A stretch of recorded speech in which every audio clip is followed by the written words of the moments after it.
তুব্বা। কি বাদশা? এই যে কাবা শরীফ কালো গিলাপ দেখি না আমরা, কালো গিলাপ।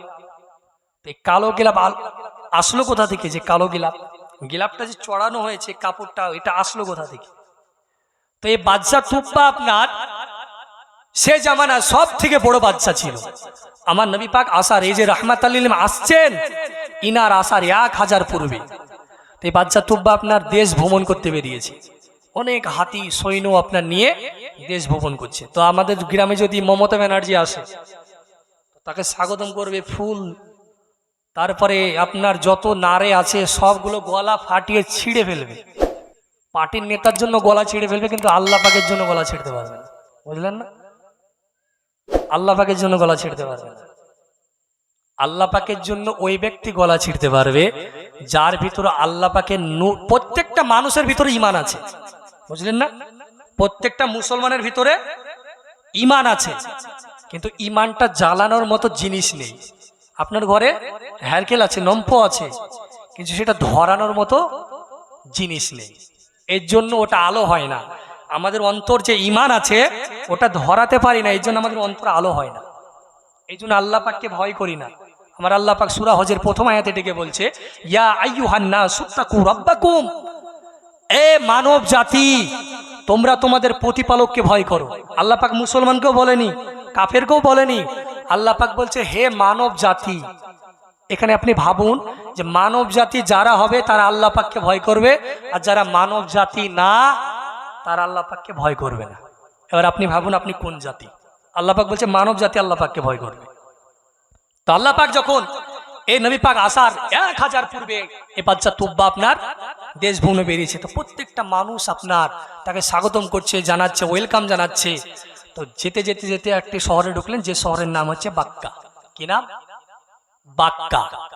এই মক্কা শরীফের আগের নাম ছিল বাক্কা।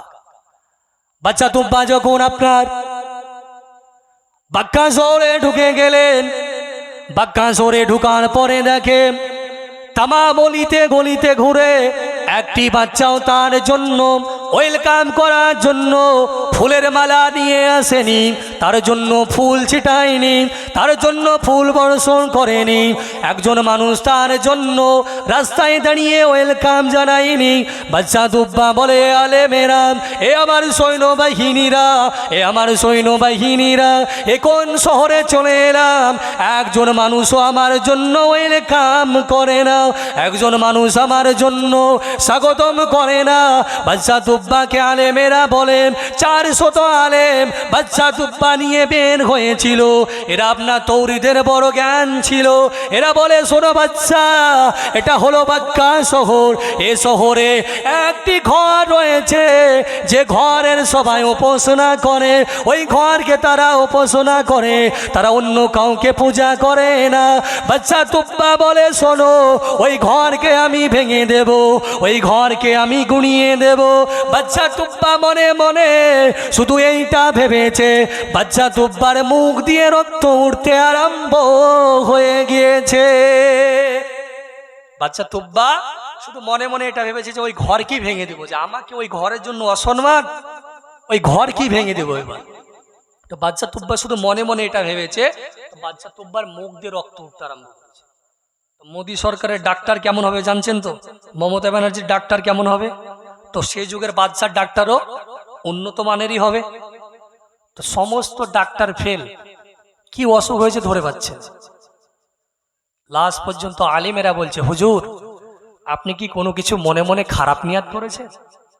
বাদশা তুব্বা বলে, শোনো আলেমেরা, ও আলেমেরা শোনো। ও বাদশা তুব্বা বলতে থাকে, ওই যে কাবা শরীফের নাম করলেন, ওই কাবাকে আমি ভেঙে দিতে চেয়েছি, ওই কাবাকে আমি গুঁড়িয়ে দিতে চেয়েছি। বাদশা তুব্বাকে বলে, ও বাদশা তুব্বা তওবা করে নিন, এটা হলো সম্মানিত ঘর, এটা হলো সম্মানিত ঘর। আপনি যদি তওবা না করেন, আপনি যদি আল্লাহ পাকের দরবারে তওবা না করেন, আপনার কোনো ডাক্তার মুখ দিয়ে রক্ত উঠাকে বন্ধ করতে পারবে না।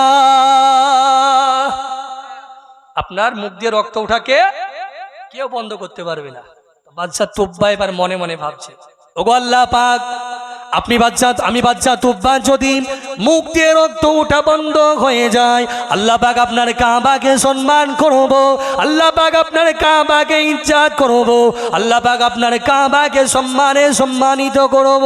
আমার আল্লাহ পাক ওই বান্দা যখন বাচ্চা তুব্বা যখন মনে মনে নিয়াত করেছে, বাচ্চা তুব্বার মুখ দিয়ে রক্ত ওঠা বন্ধ হয়ে গিয়েছে। মনে মনে নিয়াত করেছে এবার যে আল্লাহ পাক আপনি যে কাবার জন্য আমার মুখ দিয়ে রক্ত উঠছে, আপনি যদি আমার এই মুখ দিয়ে রক্ত উঠাকে বন্ধ করে দেন, আমি আল্লাহ পাক ওই কাবাকে সম্মান করব, ওই কাবাকে ইজ্জত করব। আল্লাহ পাক সঙ্গে সঙ্গে বাচ্চা তুব্বার মুখ দিয়ে রক্ত উঠাকে বন্ধ করে দিয়েছে, বলি সুবহানাল্লাহ। তো বাচ্চা তুব্বা করলেন কি, একটা কালো গেলাপ কালো চাদর নিয়ে যাওয়ার পর কাবা শরীফকে পুরো ঢেকে দিলেন, বলি সুবহানাল্লাহ। এই যে কাবাকে আমরা কাপড় দিয়ে ঢেকে দেখছি, সম্মানিত, বাচ্চা তুব্বা সম্মানিত করেছে, বুঝলেন না? তো কাবাকে আমার আল্লাহ পাক সম্মানিত সব সময় করবে, কিয়ামত পর্যন্ত করবে। সেখানে জুলুম অত্যাচার যাই হোক না কেন, আমার আল্লাহ পাক কাবার দায়িত্ব নিজে নিয়েছে, বলি সুবহানাল্লাহ। তারপর এখান থেকে 1000 বছর পূর্বে এবার চলে আসুন 55 দিন আগে। কতদিন? নবী পাক আসার 55 দিন আগে আল্লাহ পাক ওই যে সূরা ফিল নাজিল করেছে আল্লাহ পাক কোরআনের মধ্যে, আলাম তারা কাইফা ফাআলা রাব্বুকা বিআসহাবিল ফিল। এই যে বাদশা আব্রাহা সৈন্যবাহিনী আবার কাবা শরীফ ধ্বংস করতে এসেছিল। কেন? ওই কাবা তৈরি করেছিল, ওর কাবার কাছে কেউ যায় না। আচ্ছা বলুন তো, আমাদের কাবা শরীফ ব্যতীত অন্য জায়গায় যদি কাবা তৈরি করে, সেখানে যদি হিরে মতি সোনা দানা এগুলো দিয়ে যদি ঘরটাকে তৈরি করে আর বলে এখানে কাবা শরীফ এখানে হজ করো, কোনো মুসলমান যাবে? হজ করতে যাবে? যাবে না। তো ওই যে আব্রাহা বাদশাহ কাবাকে ধ্বংস করবে কেন? তার কাবার কাছে কেউ যায় না। আল্লাহ পাক এই সৈন্যবাহিনীকে আবাবিল পাখি দ্বারা ধ্বংস করেছে। আল্লাহ নবী তারপরে আসছেন, কেমন রহমত দেখেন। আমার নবী পাক যখন আসছেন শুভে সাদিকের সময়, আমার আল্লাহ পাক যখন আমার নবীকে পাঠাচ্ছেন, তো আল্লাহ পাক বলছে আমি কোনো ঘরে আজ কন্যা সন্তান দেব না, বলি সুবহানাল্লাহ। কেন? আপনি বলবেন কন্যা সন্তান তো ভালো সন্তান, কন্যা তো আল্লাহ পাকের রহমত। কিন্তু আপনি যদি সেই পূর্বের ঘটনাগুলো দেখেন, তো সেই পূর্বের নারীদেরকে সম্মান দেওয়া হতো না, নারীদেরকে হত্যা করে দেওয়া হতো, জিন্দা কবর দিয়ে দেওয়া হতো। তো আমার আল্লাহ পাক বলছে আমার হাবিব যাবে যেই দিনে, ওই দিনে আমি কন্যা সন্তান দিয়ে তোদেরকে নারাজ করব না, নারাজ করব না, তোদের সকলকে আমি সন্তান দেব, ছেলে সন্তান, কেউ নারাজ হবে না, একমাত্র নারাজ হবে ইবলিশ। এখনো দেখবেন রবিউল আউয়ালে কিছু কিছু ইবলিশ আছে নারাজ হয়ে বসতে, মুখখানে আতখিনি করে নিয়ে বসতে, বুঝলেন? কেন? রবিউল আউয়াল পালন করছে। আরে রবিউল আউয়াল পালন করছে কে? স্বয়ং আমার আল্লাহ পাক নিজেই করেছে। মক্কাকে সাজিয়েছেন, আরশে আজিমকে সাজিয়েছেন, আসমানকে সাজিয়েছেন, মক্কা মরুভূমিতে যেখানে ঘাস বের হয়নি সেখানে ঘাস বের করেছেন। এটাই তো সাজানো বলে। আমার আল্লাহ পাক নিজে উজ্জীবিত করেছেন, তো আমরা কেন উজ্জীবিত করব? আল্লাহ পাকের নিয়ামতের চর্চা করতে বলেছে। এই যে নিয়ামত আর রাহমাতাল লিল আলামিন, কোন আয়াতের বাইরে ওয়াজ করব না। এই যে আল্লাহ পাক আমাদেরকে নবী পাককে পাঠালেন, এই কানজুল ইমানের মধ্যে বলা হয়েছে যে ওয়া আম্মা বিনিমাতি রাব্বিকা ফাহাদিস বলতে আমার রাসূলুল্লাহকে বোঝানো হয়েছে, বলি সুবহানাল্লাহ। আল্লাহ নবী যখন শুভে সাদিকের সময় সোমবারই দিনে রবিউল আউয়ালে আল্লাহ পাকের নবী আগমন করলেন। আল্লাহ পাক যখন নবী পাককে শুভে সাদিকের সময় পাঠালেন, আল্লাহ পাকের নবী দুনিয়াতে আসলেন। দুনিয়াতে আসার পরে কোন তাফসীরের মধ্যে এইভাবে লেখা আছে, আল্লাহ পাকের নবী একটি হাত আসমানের দিকে, একটি হাত জমিনের দিকে দিয়ে দেন। আল্লাহ পাকের নবীকে জিজ্ঞাসা করা হলো, ইয়া রাসূলুল্লাহ, ইয়া হাবিবাল্লাহ, ওগো নবী আপনি যখন জন্ম নিয়েছিলেন একটি হাত আসমানের দিকে কেন ছিল, একটি হাত জমিনের দিকে কেন ছিল? আল্লাহ পাকের নবী বলে, শোনো ও আমার সাহাবারা শোনো, আমি আসমানকে রুকে দিয়েছি কারণ আমি অনেক দিন ধরে আমার আল্লাহ পাকের আরশে মুআল্লায় ছিলাম। আরশে মুআল্লায় আমার আল্লাহ পাকে রেখেছে, কারণ হযরত জাবির রাদিয়াল্লাহু তাআলা জিজ্ঞাসা করছে, ইয়া রাসূলুল্লাহ, ইয়া হাবিবাল্লাহ, আল্লাহ পাক সর্বপ্রথম কি সৃষ্টি করেছে? তো আল্লাহ পাকের নবী বলছে, আউয়ালু মা খালাকাল্লাহু নূরি। হে জাবির, সর্বপ্রথম তোমার নবী পাকের নূরকে আল্লাহ পাক সৃষ্টি করে আরশে মুআল্লা রেখেছে। বলি সুবহানাল্লাহ। আল্লাহ নবী বলে, সাহাবারা শোনো, আমি আরশে মুআল্লার দিকে হাত বাড়িয়ে আসমানকে ইশারা করি, ও আসমান দাঁড়িয়ে যাও, আসমান এখন আমার কাছে আসতে চায়। নবীকে সবাই মহব্বত করে, আসমান মহব্বত করে এসে নবীর কাছে আসতে চায়। জমিন বলছে আমি ছাড়বো না, জমিন ছাড়বে না, আসমানও ছাড়বে না। পশু পাখি সকলে নবীকে চিনে, হতভাগা মুসলমান শুধু চিনে না। এখন শুধু ক্ষমতার জোর, বুঝলেন না? যার ক্ষমতা বেশি তার দাপট বেশি। আর আমার আল্লাহ পাক সূরা মুলকের প্রথম আয়াতে ডেকে বলছে, তাবারাকাল্লাযী বিয়াদিহিল মুলক ওয়া হুয়া আলা কুল্লি শাইইন কদির। বড়ে বরকত वाला है वो जिसके कब्जे में शरे मुल्क है। বড় বরকতময় উনি, জিনার আয়াতের মধ্যে সারা মুলক, আসমান জমিন পাহাড় পর্বত পৃথিবীর সমস্ত কিছু। বলি সুবহানাল্লাহ। আজ একটি গ্রামের প্রধান আর মেম্বার আর এমএলএ হয়ে সাধারণ মানুষের উপর জুলুম করো। আমার আল্লাহ পাক সারা মুলকের মালিক, তুমি নাফরমানি করো, নামাজ পড়ো না, রোজা করো না, হজ করো না, যাকাত দাও না, আল্লাহ পাকের নাফরমানির মধ্যে ডুবে থাকো। আমার আল্লাহ পাক বলছে, তাবারাকাল্লাযী বিয়াদিহিল মুলক ওয়া হুয়া আলা কুল্লি শাইইন কদির। আমি আল্লাহ পাক সমস্ত জিনিসের উপর ক্ষমতা রাখি। আমি আল্লাহ পাক কোনো সময় তোমার উপরে আযাব দেই না। দেয় নাকি? আযাব দেয় আমাদের উপরে? কোনো সময় আযাব দেয় না। কেন দেয় না? শুধু দেয় না আমাদের নবী পাকের দুয়ার ওসিলাতে, নবী পাকের রহমত। নবী পাক কেমন রহমত!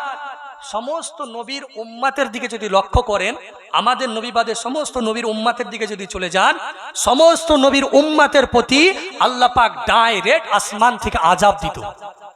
ডাইরেক্ট আসমান থেকে আযাব দিত, জমিন থেকে আযাব দিত। কিন্তু আল্লাহ রাসূল হাত তুলে দোয়া করেন, আল্লাহ পাক আমার উম্মত যতই গুনাহ করুক না কেন, আমার উম্মত যতই গুনাহ করুক না কেন, আল্লাহ পাক আপনি আমার উম্মতের ওপর ডাইরেক্ট আযাব দিবেন না। এই জন্য আজ আমরা আযাবের মধ্যে লিপ্ত নয়। কিন্তু মুসলমান আজ এত গুনাহ করছে, নাইলে আমাদের উপরে আল্লাহ পাক কবে আযাব নাজিল করে ধ্বংস করে দিত। ধ্বংস করবে। মুসলমান মার খাচ্ছে না? খাচ্ছে। আল্লাহ নবীকে বলে, ইয়া রাসূলুল্লাহ, ইয়া হাবিবাল্লাহ, একটি হাত কেন জমিনের দিকে ছিল? আল্লাহ নবী বলে, সাহাবারা শোনো, আমি জমিনকে ইশারা করে বলি, ও জমিন শুয়ে যা, দাঁড়িয়ে যাও, আমি জমিন তোমাকে ছেড়ে যাব না। ও আসমান তুমি দাঁড়িয়ে যাও, আমি আল্লাহ নবী তোমার বুকেও আমি একদিন আসব। সবে মিরাজ ঘটেছে না ঘটেনি? সবে মিরাজ ঘটেছে, আল্লাহ রাসূলকে নিয়ে গিয়েছে। যাক, অনেক বড় ঘটনা। আল্লাহ রসুল যখন এইভাবে জন্মগ্রহণ করলেন, সমস্ত আপনার আব্দুল মুতালিব ছিলেন সমস্ত মক্কার থেকে সবথেকে বিশিষ্ট ব্যক্তি, বড় ব্যক্তি। তো বড় বড় আপনার ব্যক্তিকে আসার পরে দাওয়াত দিয়েছে, খেতে দিয়েছে। নাতিপুতা হলে আমরা খেতে দিই না, দাওয়াত দিয়ে খেতে দিই। তো সমস্ত মানুষ আসার পরে বলছে, তুমি সমস্ত নাম থাকতে কেন মোহাম্মদ রাখলে? কারণ আগের জামানায় নাম রাখা হতো দেবদেবীর নামে, আর মোহাম্মদ নাম হলো চরম প্রশংসিত। প্রশংসিত তুমি তোমার দেবদেবীর নামে নাম না রেখে এই নামে কেন রাখলে? আব্দুল মুত্তালিব তিনি বললেন, একদিন এই ব্যক্তি আল্লাহ পাকের নামেই প্রশংসিত হবে। বলি সুবহানাল্লাহ। আব্দুল মুত্তালিব তিনি বলছেন, আব্দুল্লাহ, তিনার নামও কত সুন্দর, দেখেন, আল্লাহ পাকের দাস, আমিনা, খুবসুরাত, কত সুন্দর নাম। আরে এখন নবী পাকের নাম, নবী পাকের বাবা মাকে জাহান্নামী বানিয়ে দেয়। এর থেকে মুসলমান হতভাগার কিছু হতে পারে? সহি হাদিস আছে। আরে সহি হাদিস তাহাবি থেকে আমি একটা শুনিয়ে দিই আপনাদেরকে। তাওবি শরীফ খামেসার মধ্যে আছে, কিতাবখানা। হযরতে আবু সাঈদ খুদরি রাদিয়াল্লাহু তাআলা আনহু তিনি বর্ণনা করছেন যে রাসূল করিম সাল্লাল্লাহু আলাইহি ওয়াসাল্লাম তিনি একটি কুয়া থেকে ওযু করতেন। কি করতেন? ওযু করতেন। তো ওই কুয়াটার নাম ছিল বীরে বুজা।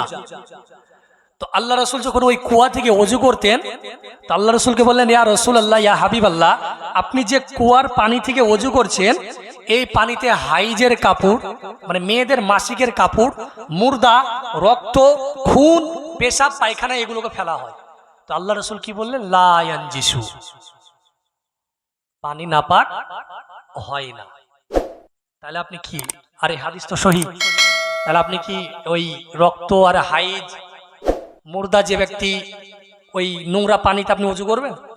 ওযু করবেন? এটা তো সহিহ হাদিস। তো সহিহ হাদিসের উপর যদি আমল করেন তাহলে কবে করবেন বলেন? হাদিস বুঝে শুনে জেনে বুঝে, একটি হাদিস শোনার পরে লাফালে হবে না, তারপরে হাদিস দেখতে হবে। এটা আমরা খুঁজে বের করেছি, হেদায়ার মধ্যে আছে যে ওই যে বীরে বোঝা, ওই বীরে বোঝা থেকে একটি কুয়া থেকে আপনার একটা সুরঙ্গ করা ছিল, কিন্তু হাদিস শরীফের মধ্যে সুরঙ্গর কথা নেই।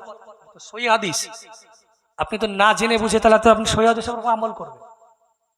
হেদায়ের মধ্যে এসেছে ওই বীরে বোঝা থেকে একটা সুরঙ্গ ছিল, কুয়া, ওই সুরঙ্গ দিয়ে আপনার নোংরা পানিগুলো, একটা পানি বহন্ত পানি বের হয়ে চলে যেত। আর বহন্ত পানি কোনো সময় নাপাক হয় না, বলি সুবহানাল্লাহ।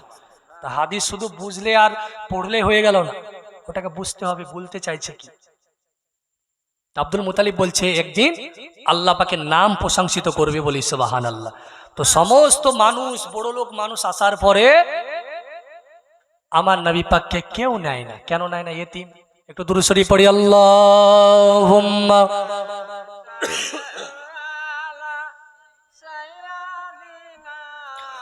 মাওলানা মুহাম্মাদ আলা। अरे माया मीना कांदे हाय रे, माया मीना कांदे हाय रे, छेले कोले कोरिया के बजाबे आमर सोनार लाल खेलोइया गो, के बजाबे आमर सोनार लाल खेलोइया। माया मीना कांदे हाय रे, माया मीना कांदे हाय रे, छेले कोले कोरिया के बजाबे आमर सोनार लाल खेलोइया रे, के बजाबे आमर सोनार लाल खेलोइया। क्यों নিতে চায় না আমার নবী পাককে? তো মা আমিনা বলছে, ও আমি দেব না কাউকে,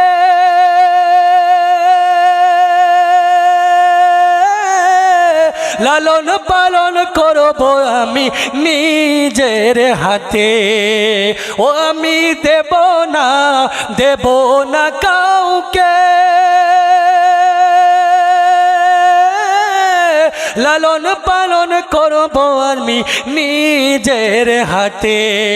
মায়া মিনার মন বলে, মায়া মিনার মন বলে, দেখব নয়ন ভরিয়া কে বাজাবে আমার সোনার লাল খেলোইয়া রে, কে বাজাবে আমার সোনার লাল খেলোইয়া।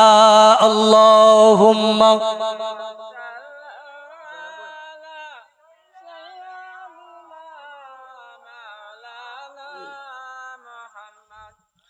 ওয়ালা আলে সাইয়্যিদিনা মাওলানা মুহাম্মদ। যাক আলহামদুলিল্লাহ। তো বক্তা চলে এসেছে, বুঝলেন কি না? বিশ্বনবীর জীবনী এখনো শুরুই হয়নি, ঘন্টার পর ঘন্টা আপনি রাতকে পার রাত আপনি দুদিন ধরে জীবনী দেন নবী পাকে।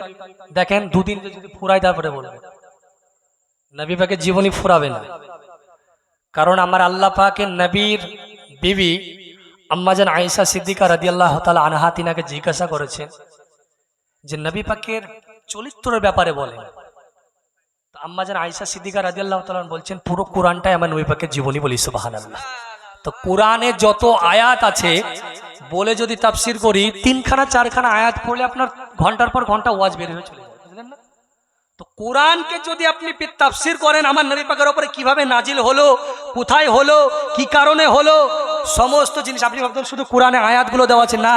আপনি যখন এর শানে নুজুল পড়বেন, এই আয়াতটা কেন নাজিল হলো, কি কারণে নাজিল হলো, কোথায় হলো, কোন অবস্থায় হলো, সমস্ত জিনিস দেওয়া আছে। ওগুলো যদি বলেই তো আপনার ঘন্টার পর ঘন্টা পার হয়ে যাবে, তো এক পৃষ্ঠা কোরআন মাজিদের ঘটনা আগাবে না। আল্লাহ পাকের নবীর জীবনী বলে বলেও শেষ হবে না। অবশেষে আম্মাজান হালিমাতুস সাদিয়া মক্কাতে আসছেন, বলি সুবহানাল্লাহ। হালিমাতুস সাদিয়া তার স্বামীকে নিয়ে আপনার মক্কা শরীফের দিকে রওনা দিলেন। হালিমাতুস সাদিয়া আপনার জীর্ণ শীর্ণ উট নিয়ে মক্কা শরীফের দিকে আসছেন। হালিমাতুস সাদিয়া আস্তে আস্তে আস্তে আম্মা জান আমিনার বাড়িতে অবশেষে হাজির। আল্লাহ নবীর রওজা, আল্লাহ নবীকে যখন তিনি আম্মা জান হালিমা কোলে নিলেন, আম্মা জান হালিমাকে দেখে আমার নবী পাক একটি নুরানি মুচকি হাসি দিয়েছে, বলি সুবহানাল্লাহ। হালিমাতুস সাদিয়া বলে, ও আমার স্বামী শোনো, এতিম হলো বাচ্চাকে আমি দেব না, এতিম হলো এ বাচ্চাকে আমি লালন পালন করব, কারণ এই বাচ্চার হাসি আমাকে মুগ্ধ করে দিয়েছে। হালিমাতুস সাদিয়া তিনি বর্ণনা করেন, এইভাবে বর্ণনা করতে আছে। হালিমাতুস সাদিয়া বলে, যে উটনি আমার চলতে পারতো না, যে উটনির দুধ ছিল না, যে বকরির দুধ ছিল না, আমার বাড়িতে কোনো উন্নতি ছিল না। হালিমাতুস সাদিয়া বলে, আমার নবী পাককে যখন মুহাম্মদকে যখন নিয়ে আসলাম, আমার জীর্ণ শীর্ণ উট জানো আর জাহাজের মতো চলে, সমস্ত ব্যক্তিকে পেছনে ফেলে দেয়। হালিমাতুস সাদিয়া বলে, আমি নবী পাককে বাড়িতে নিয়ে আসলাম, যে বকরি আমার দুধ দিত না, ওই ব্যক্তি ওই বকরি আমার দুধ দেওয়ার পরে খাওয়ার পরে আবারও উফরে থাকতো। এ হলো আমার নবী পাক রহমান। নবী পাক যে বাড়িতে যাচ্ছেন সে বাড়িতেই রহমত। তো আল্লাহ নবী তিনি কত রহমত, আল্লাহ পাকের নবী যে কত রহমত বলে শেষ হবে না। হালিমাতুস সাদিয়া বলে, আমি নবী মুহাম্মদকে সব সময় একটি চাদর দিয়ে ঢেকে রাখতাম। কেন ঢেকে রাখতাম জানো? আমি মুহাম্মদকে যখন বিনা চাদরে ঢেকে বিনা চাদরে আলগা করে রাখতাম, মুহাম্মদ এত জোরে কান্না করতো, মুহাম্মদ এত জোরে চিৎকার করতো, আমি হালিমাতুস সাদিয়া সব সময় তাকে চাদর দিয়ে রাখতাম, আমি কোনো সময় তাকে উলঙ্গ রাখতাম না। হালিমাতুস সাদিয়া বলে, আমি যখন মুহাম্মদকে দেখতে পেলাম, আমি যখন জানতে পারলাম মুহাম্মদ চাদরে জড়িয়ে থাকতে ভালোবাসে, আমি হালিমাতুস সাদিয়া কোনোদিন আর উলঙ্গ অবস্থায় রাখিনি। এ হলো হালিমাতুস সাদিয়া। তিনি বলছেন আমার নবী পাক কত রহমত। আমি একবার দোলনাকে দোলনা দিয়ে দিতাম তো দোলনা শুধু দোলতেই থাকতো, বলি সুবহানাল্লাহ। হযরতে আম্মা এই নবী পাকের চাচা হযরতে আব্বাস তিনি বলছেন, আমার কলেমা পড়ার পিছনে একটি কারণ। কি কারণ? হযরতে আব্বাস বলেন, আমি নবী পাককে ছোটবেলায় দেখতাম, তিনি মুহাম্মদ যখন শুয়ে থাকতো আসমানের চাঁদের দিকে যেই দিকে ইশারা করতো চাঁদখানা ওই দিকে চলে যেত। নবী মুহাম্মদ যখন ডান দিকে ইশারা করতো আসমানের চাঁদখানা ওই দিকে আসতো। আবার যখন বাম দিকে ইশারা করতো আল্লাহ নবীর ইশারাতে আসমানের চাঁদ ওই দিকে চলে যেত। আল্লাহ নবীর চাচা জান বলে, আমি ছোটবেলায় এই মজেজাটা দেখেছিলাম, আজ আমি আব্বাস কলেমা পড়ে মুসলমান হয়ে গিয়েছি। নবী পাকের আদর্শ রহমত। তো যাক আলহামদুলিল্লাহ, যত বলি যত শুনি শোনার থেকে বেশি আমল করতে হবে। সারা রাত ওয়াজ শুনবেন আমল করবেন এটা হবে না, শোনার থেকে আমল করতে হবে। তো আল্লাহ পাকের কোরআন হয়তো দু টুকরো আয়াত পেশ করেছিলাম, দু টুকরো আয়াত পেশ করাতে ওয়াজ খতম। আমার আল্লাহ পাক বলে, ওয়া আম্মা বিনিমাতি রাব্বিকা ফাহাদ্দিস, তোমরা তোমাদের রবের বেশি বেশি নিমাতের চর্চা করো। তো নিমাত চর্চা, নিমাতকে আমার নবী পাক নিমাত বলি সুবহানাল্লাহ। আমার আল্লাহ পাক পরে কি বলছেন? ওমা আরসালনাকা ইল্লা রাহমাতাল লিল আলামিন, হে নবী আপনাকে আমি তামাম জগতের রহমত করে পাঠিয়েছি। তো নবী পাক একদিকে রহমত, অপরদিকে নিমাত। তো আল্লাহ পাকের নিমাতের বেশি বেশি চর্চা করবেন। ফসল যদি একবার খারাপ হয় আল্লাহ পাককে একটু মনে মনে বলে দিবেন, আল্লাহ নিশ্চয় আপনি আমাদের পরীক্ষা নিচ্ছেন, সামনেবার এর থেকে বেশি ফসল দিবেন।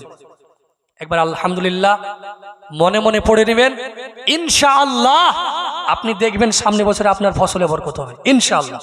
একদম মিলে নেবেন। আপনার একবার ফসল খারাপ হবে, আপনি অন্তর থেকে একবার নিজেকে মানিয়ে নিয়ে বলবেন, আল্লাহ আপনি একবার ফসল খারাপ দিলেন, সামনেবার আপনি যেন আমাকে এর থেকে ফসল ভালো দিবেন। আল্লাহ পাক আপনার যেটা দিয়েছেন এটা আল্লাহ পাক আপনার এই নিমাতের হাজার হাজার শুকরিয়া আলহামদুলিল্লাহ। দেখবেন এর থেকে বেশি আপনাকে নিমাতের অনেক ওয়াজ আছে। মুসা আলাইহিস সালামের জামানারও একটা ঘটনা আছে, অধিকার যাচ্ছি না। যাক, বক্তা সাহেব চলে এসেছে। আল্লাহ পাক যেন আমাদেরকে শোনার থেকে বেশি আমল করার তৌফিক দান করে। বলা ও ভাষার মধ্যে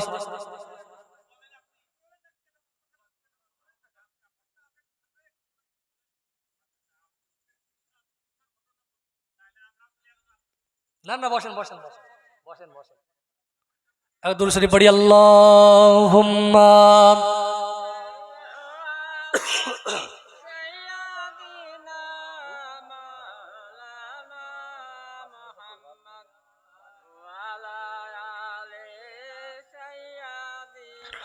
মৌলানা মুহাম্মদ সাল্লাল্লাহু আলা মুহাম্মাদিন সাল্লাল্লাহু আলা। যাক, ছোট্ট করে বলে দিই ঘটনাটা। আল্লাহ নবী মুসা আলাইহিস সালাম একদিন রাস্তা দিয়ে যাচ্ছেন, তা একজন গরিব ব্যক্তি রাস্তায় বসে আছে। গরিব ব্যক্তি ডেকে বলে, ও নবী মুসা আলাইহিস সালাম, আপনি কোথায় যান? আল্লাহ নবী মুসা আলাইহিস সালাম বলে, আল্লাহ পাকের বান্দা শোনো, আমি যাব তুর পাহাড়ে আল্লাহ পাকের সঙ্গে কথা বলতে। ওই জীর্ণ শীর্ণ ব্যক্তিটি, গরিব ব্যক্তিটি বলে, ও আল্লাহ নবী মুসা আলাইহিস সালাম, আল্লাহ পাকের দরবারে একটু জিজ্ঞাসা করবেন, আল্লাহ পাক আমাকে কিভাবে ধন সম্পদ দেবে, আল্লাহ পাক আমাকে কিভাবে বড় লোক বানাবেন।